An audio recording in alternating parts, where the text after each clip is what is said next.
I wanted to do a video on vampires from Southeastern Asia, primarily because they don't fit the usual mold of vampiric creatures. Most stories of vampires originate from the 16 and 1700s and come from Eastern Europe. By contrast, stories of the vampires I'll be talking about here come from at least 500 years before bloodsuckers were even on the radar in Europe. So for this episode, I'm going to be looking into two similar creatures that appear in various regions of the Malay Peninsula, Indonesia, and the Philippines, under a variety of different names depending on the country of origin. But for the purposes of this video, I shall refer to them as the Manananggal and the Penanggalan. So to start, the earliest sightings and stories of the Manananggal come from before 900 AD, in the region known to modern day as the Philippines. The creature's name comes from the Tagalog verb tanggal, which means to remove or to separate. Visually, these creatures are described as hideous and terrifying, but sometimes mask their ugly appearance by masquerading as beautiful men and women. When they want to fly, these creatures have the ability to separate their torsos from above the hips and sprout large bat-like wings from their backs. When they fly, they are depicted as having dangling entrails coming out of the portion of their body they've detached from. They also have long dangling tongues, which they use like a proboscis to suck blood from their victims. Their favorite victims are usually pregnant women, because in addition to sucking blood, they like to suck out the hearts from unborn fetuses. Similar to more typical modern vampires, the Manananggal are harmed by sunlight, and they avoid garlic. In fact, part of the lore is that the Manananggal needs to reattach the halves of their bodies before sunrise, otherwise they die. They also have an aversion to salt. In addition, they're known to avoid daggers, vinegar, spices, and stingray tails, particularly when said stingray tails are fashioned into a whip. Manananggal tend to make their homes in volcanic caves in order to hide from the sun. Stories of these creatures also appear on other Pacific islands. They are sometimes referred to as tik-tiks, as that is the sound they make while they fly. The closer the creature is to its victim, the fainter the sound becomes. This is done intentionally by the Manananggal to deceive its victims. Black cats and crows will often signal their presence. Those killed or drained by a Manananggal will often show some sort of deformity afterwards, either of the face or their entire body. The following is an encounter described by a local. I had a real experience of seeing this monster. I was a young boy at that time, and our house was in a small town with only a few neighbors. We were surrounded by trees. The wife of our neighbor was pregnant at that time, and their house was a small hut with windows that couldn't be closed, which means that you could simply see the stars in their house at nighttime. It was a very noisy night, and I could not sleep. Our neighbors' dogs kept howling in our backyards, so I tried to see what was going on. I slightly opened our window enough to see everything outside. I was fascinated because the moon was so bright, and there were no dogs in our backyard. So I looked at our neighbor's house, and there I saw all the dogs howling. But when I looked at their window, I saw something dark floating. It was like a person floating around horizontally, facing our neighbor's open window. I was very scared because of how it looked. It's still hard to describe that dark floating thing, even though the night was clear. I closed the window and went straight to my bed, covering myself with my pillow in order to fall back asleep again. The next day, I talked to my friend about what happened the night before, and I asked him if anything unusual happened in their house that night. He said that he and his siblings were guarding their mother the whole night, and they were aware of what the Manananggal could do to the baby. He told me he had stepped on a piece of its entrails. Then he threw some garlic at it, and it suddenly disappeared. A similar being known as the Penanggalan can be found throughout the folklore of the Malay Peninsula. It also appears in Southeastern Asian folklore under various names, such as the Kresu in Thailand, Kasu in Laos, and the Ap in Cambodia. The first Penanggalan was said to have come into existence after a Khmer princess was executed by being burned alive. All stories about them involve a curse that forces these unfortunate creatures to wander in the darkness while seeking to satiate an unquenchable gluttony.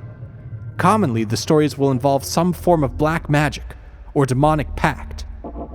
These creatures only vary slightly in appearance from the Manananggal. In their most hideous depictions, Penanggalan appear much like large bats when they fly. In their more human depictions, they appear as heads detached from the body, with all the essential organs still attached and dangling. Unlike the Manananggal, which have the stories depicting both male and female versions of the creature, Penanggalan are all female, and in some stories appear as beautiful maidens to deceive potential victims. More commonly, they pretend to be midwives in hopes of feasting on newborn babies. Penanggalan are more like traditional vampires in that they have fangs, and some depictions show them having the European archetype of two fangs at the front of the mouth. Other depictions show them having a mouth full of interlocking fangs. When these creatures sprout wings, it is usually from the back of the head. The Penanggalan's diet is also somewhat different from that of the Manananggal. While the Penanggalan does use its fangs to drink blood, they also use it to consume flesh, and that flesh and blood does not have to be human. They can feed on animals and livestock, according to many of the legends and stories. Penanggalans are said to smell of vinegar, and the reason for this changes depending on the tale. Most versions claim that the Penanggalan needs to soak its organs in vinegar in order to shrink them so that they will fit back inside of the body. But there is another version of the tale, which I shall recount now. The Penanggalan was once a beautiful priestess who was taking a ritual bath in a tub that once held vinegar. While bathing herself, and in a state of meditation, a man entered the room without warning and startled her.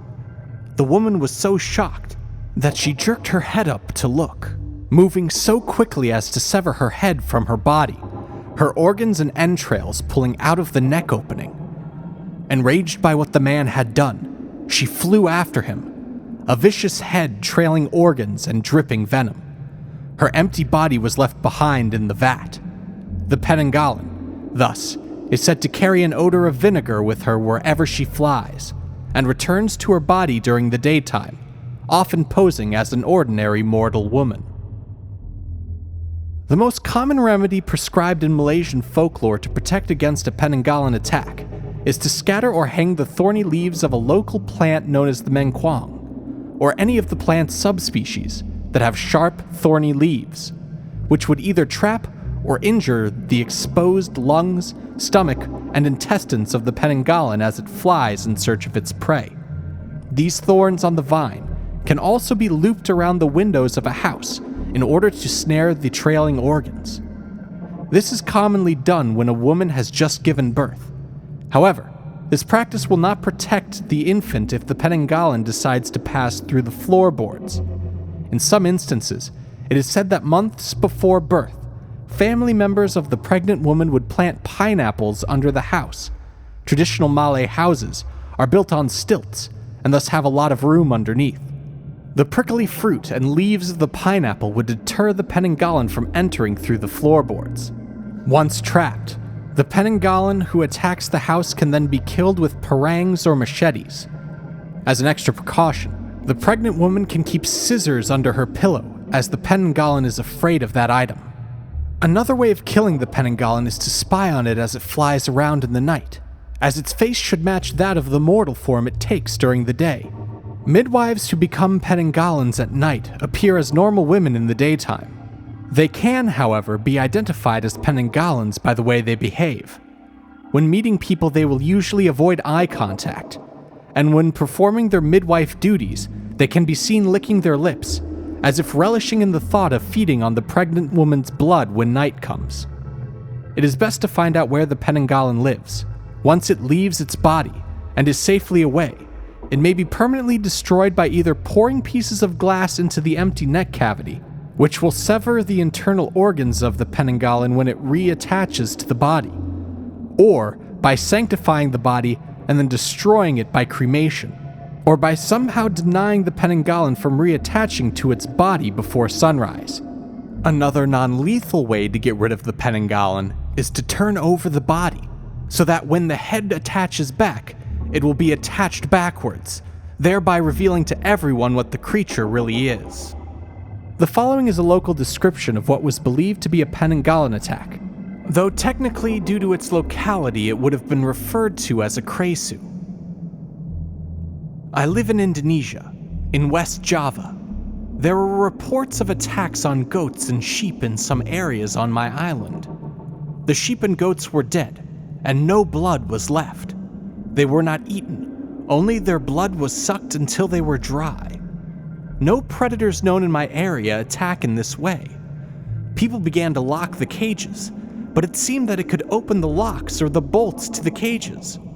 And even more shocking, some sheep were found outside the cages dead, but the doors were not opened at all. Some of the sheep owners tried to guard them and slept on the roofs of the cages, but the attacks continued, without the owners noticing anything. So people began to get scared, and they even put the sheep inside their houses to try to keep them safe. The attacks didn't happen very often, but since it was strange, it appeared in the local newspapers. I don't live near the attacks, so I never saw what the creatures looked like. The attacks have happened before, though this mostly happens when the dry season goes on for too long, and it always happened in areas close to the jungle. There were always many sheep dead in one attack. It wouldn't be uncommon to hear about the death of 20 animals.